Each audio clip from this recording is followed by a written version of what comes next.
So it's our last recording in this building. How do you feel about it?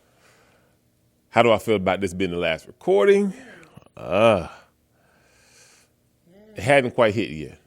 I think the first recording in the building that we actually did like a video like this or similar was the Seabiscuit video, the 3-year anniversary.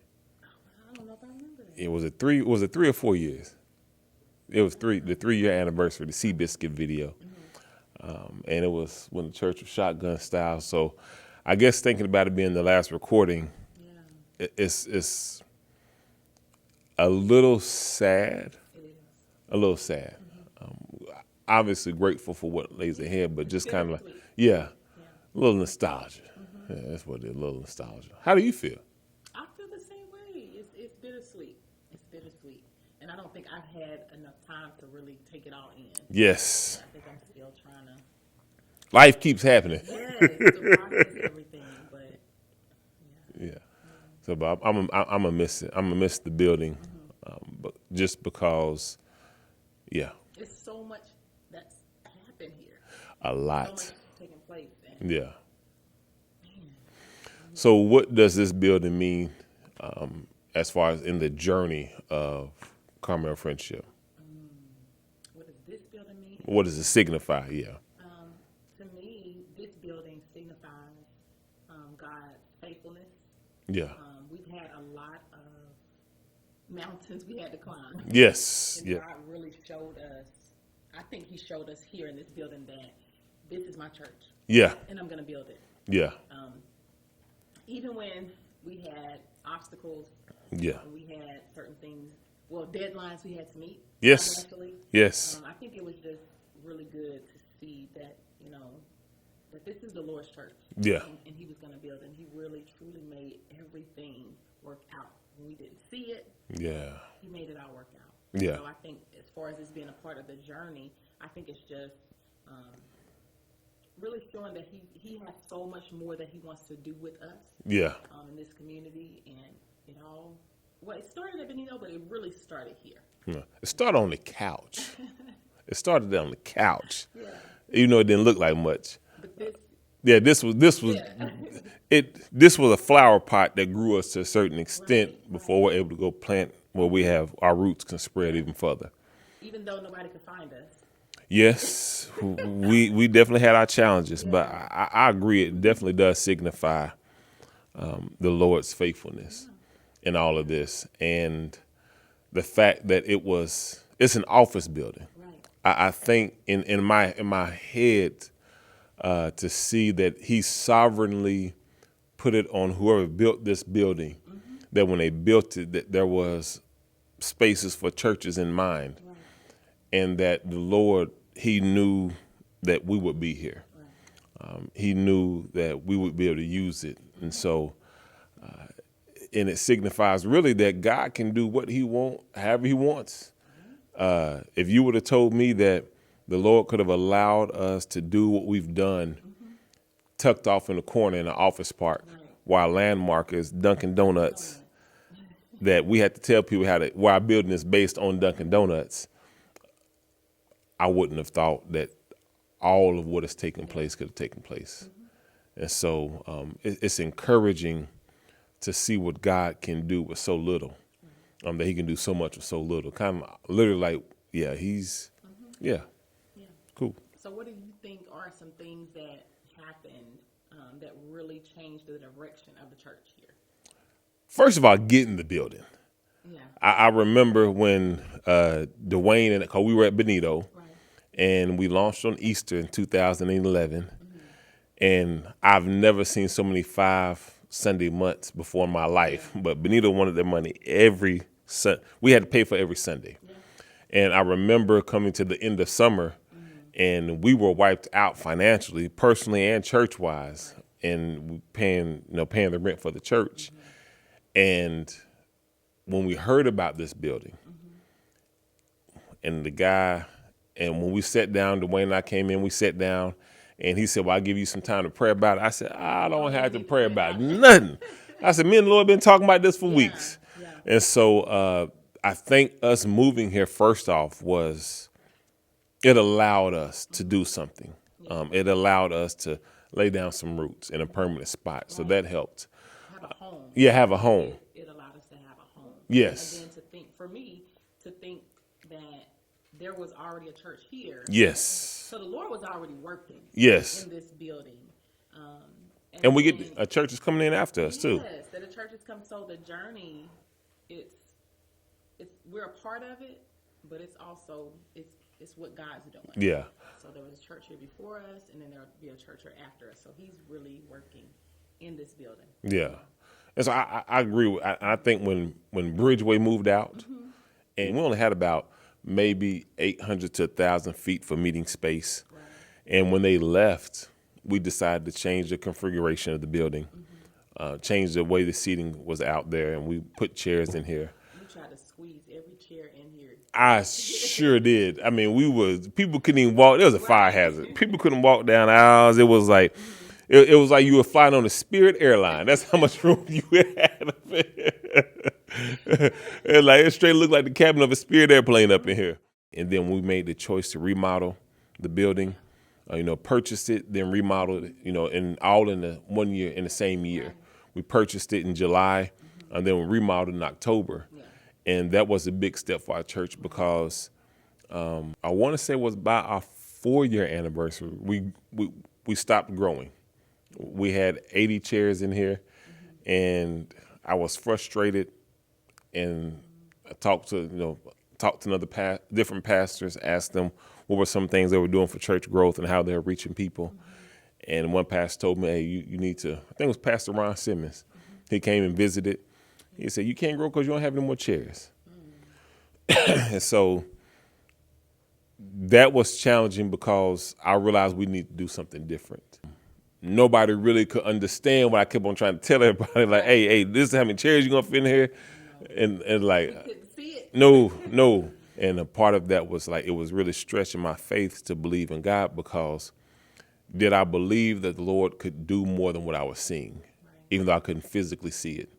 And so, You act on it. yeah, and that was the thing. And I remember, faith is not faith unless that's all you're holding on to and you actually do something with it. And so the expansion to double the chairs and then to come in and say empty sanctuary was challenging, but the Lord slowly filled that back up. And so I think the biggest thing that really impacted is I think the Lord gives you faith steps to take along the way. And based on whether or not we take those steps, that kind of determines what level or what He shows to us, how He blesses or moves in our lives based on our reaction to the faith that, the faith that He's calling us to walk in. So, yeah, and faith steps are not easy, but they're necessary.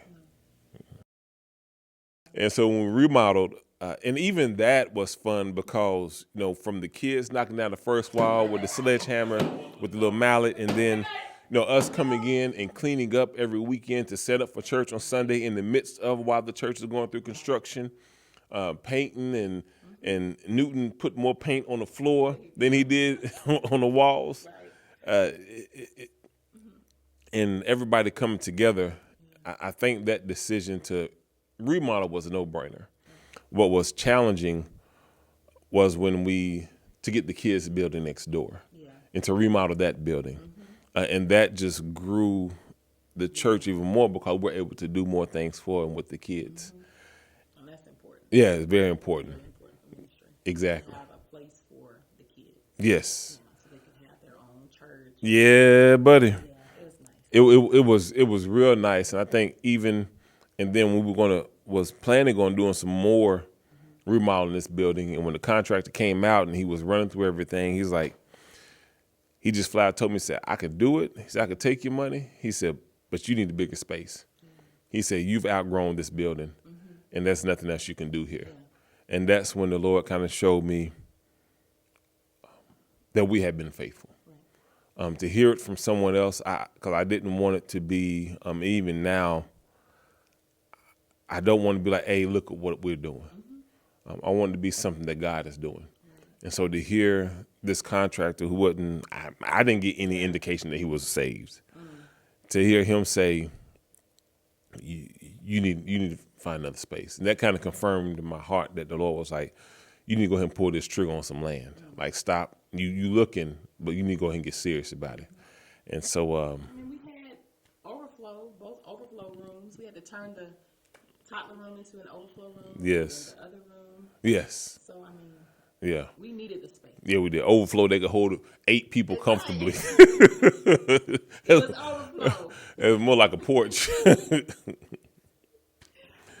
And then I believe my decision to finally give in to the Lord and dedicate my time fully to the church.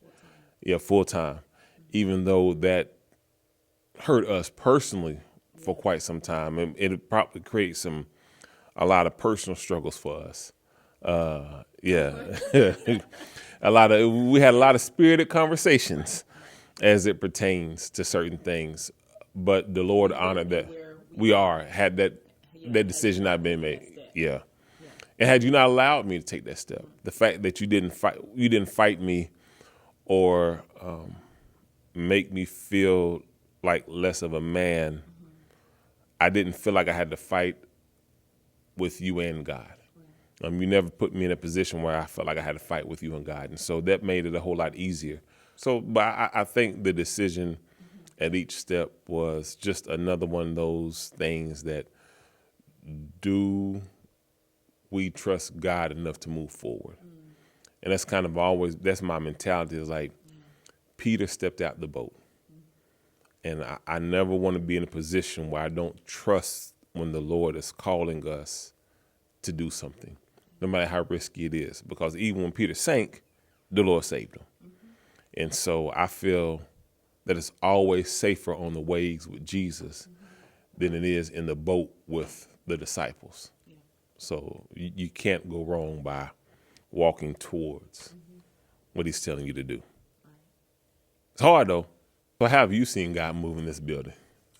I guess one of the main ways I've seen God move here is people's lives being changed. Yeah. People getting saved, being baptized. That's what it's all about. Yeah. And people been made better. Yeah. I think about when couples like Hugh and Marissa. Oh man, that just was to see them that was light touching. up Yeah. and start coming to church, and people who we've heard it before, people who never went to church or didn't enjoy church. Yeah. How they would come here and they felt at home. Yeah. They felt like they had a place to worship. And then how the word of God being preached here, how it changed their lives. Yeah. So to me, that's been what's most important in this building. Yeah. Is lives being changed. Yeah. And so I agree. I'm grateful to be a part of that. Yeah. I agree. Man, I think. Bible studies. Yeah. The lives. Yeah. Like stuff that probably doesn't matter in the whole whatever, but it's just to know that, I guess, the same experience I've had with God, of knowing where he brought me from and what I felt like, to be picked up and to witness that firsthand. And then to get a front row seat of him doing that in somebody else's life. And then not just to get a front row seat of him doing it, to be used by him to do it. That's something, one of those joys that I want to constantly see happen. I don't ever want to get used to. And it's very, and you take it from like somebody like old Jasmine, well, it's assigned seat, the only assigned seat in the whole church. How she wouldn't just used to look at everybody crazy. Now she the hugging us, just happy. She loved being here. Singing with the choir. She singing alto, soprano, tenor, lead, backup, all of it. I wouldn't change. I wouldn't trade that for anything. That is that in the testimonies, like you said.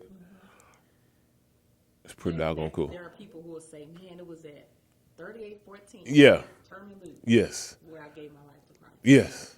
Yeah. Like how I feel about Zion Yeah. Missionary Baptist Church is how people feel about here. Yeah. How I feel about Reverend Lewis. It's how people feel about us. So that's, yeah. Yeah. What's next? Form of friendship. Oh.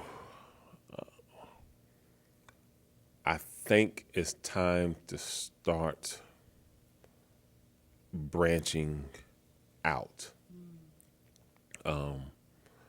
For the longest, the Lord has kind of, or what I feel like the Lord said is that the trees that grow the strongest are the ones that grow the deepest. Like there's a whole lot that happens beneath the surface before things can really take place in an adequate way above the surface. And so I feel like in a lot of senses, we were kind of hidden, tucked away in this here that I kind of liked it. I'm not going to lie to you. I kind of like being tucked away. But I think that now the Lord is saying we need to do a better job of branching outward and upward. That it's no longer just about getting all you can and canning all you get and sitting on that can. But it's about branching out. And so I don't know everything in particular. I just know that we need to be more outward facing and focused in reaching people, because had somebody not reached me, I don't know where I would be.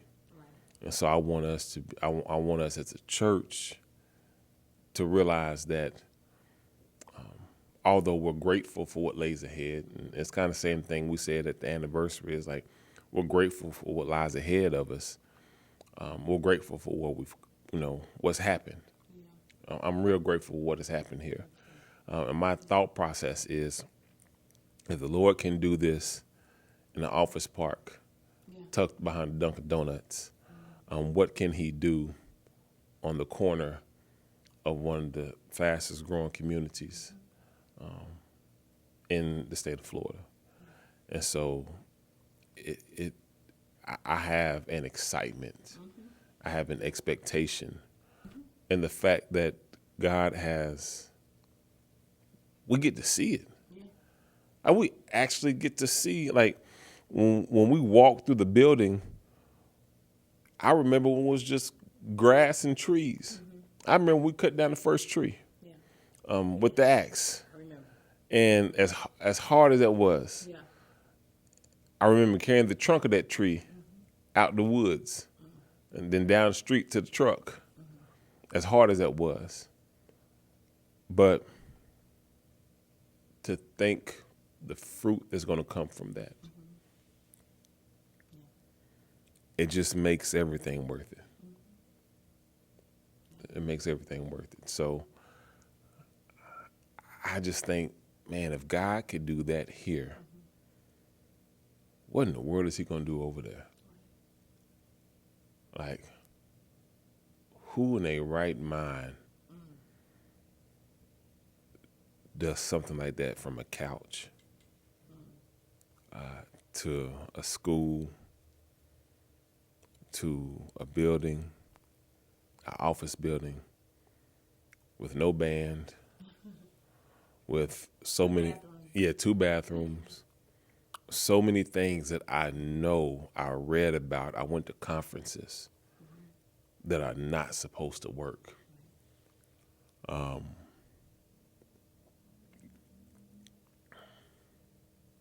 And to look at God and say, I can turn all that upside down. That God basically saying, you read your books, you can have your strategies, you can go to your seminars, but at the end of the day, it's about what he's able to do. And trusting in that. And I just want us, although we're grateful, to never get to the point that we don't trust in our God. You know, that we don't start leaning on other things, that we forget about God somehow in the midst of all this. So just as we move forward, just knowing to keep believing and trusting and keep pioneering, you know, that we don't get settled and stuck and stagnant, that we don't try to preserve, but we press forward, we pioneer, we push to whatever it is he's calling us to do. And I don't ever want to get to a place where I'm just comfortable and settled and I don't have vision. At the time I stopped having vision. That's you. Yeah. Or I'm grateful for that. Yeah. I don't think that's you. if I stop having vision, then it's not for me to lead anymore. Right. So as long as the Lord gives vision, I want to lead and be used by him. And I want our church to really experience him and know him. I'm looking to when we have our interest celebration. I'm looking to when we get to baptize people. Yes, in our portable baptistry, but we get to baptize people. I'm looking for when people are standing at the altar again, when we can have vacation Bible school and kids accept Christ, when we have a place where people can get married and renew their vows, and you know, just when we can have people can talk in a lobby that can hold more than 10 people comfortably. There's a lot in store for us. There's a lot in store. So, but this has been, and I think the main thing I've learned is I don't need to wait for something to happen in order to enjoy where I am. I'm just enjoying where I am. And I've heard it said over and over again about enjoying the journey. And I complained about so much of the journey, about when is it going to get easier, when this is going to work out, when this, and we had to move here and we had to move again. And all that time I wasted complaining, and the Lord was moving. And we were moving literally, but I missed out on so much of what God was doing. And so I want us to enjoy it all now. To my CSC family, first of all, we're grateful for all of you. We know that none of this would happen without our church family. Yeah. So we're grateful for them going along on this journey with us. I want to see more food. Yeah. Because I believe God's going to do some big things in and through us. Yeah. He's done it here in this building, and I think he's going to continue to do even greater things as we move forward. Yeah. So I'm gonna go up on the land today. I'm gonna get in the way of the construction workers and just enjoy it all.